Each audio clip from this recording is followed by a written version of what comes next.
Bukan berhenti mengarah. Saya macam ni, saya tidak mau membazirkan tenaga dan duit orang.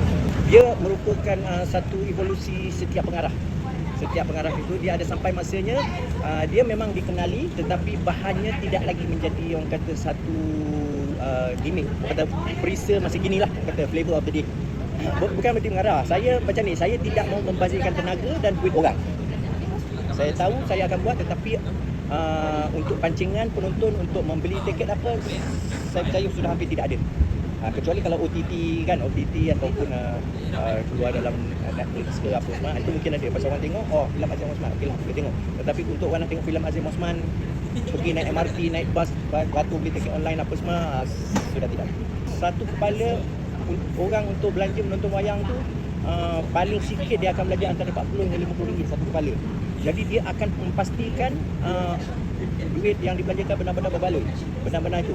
Dan nama Azim Osman tidak dapat memberi satu garanti dia akan memberikan kepuasan 100% pada dia lah kan? Itu. Lebih baik saya cakap 100%, jangan orang kata dia jadi episod sendiri.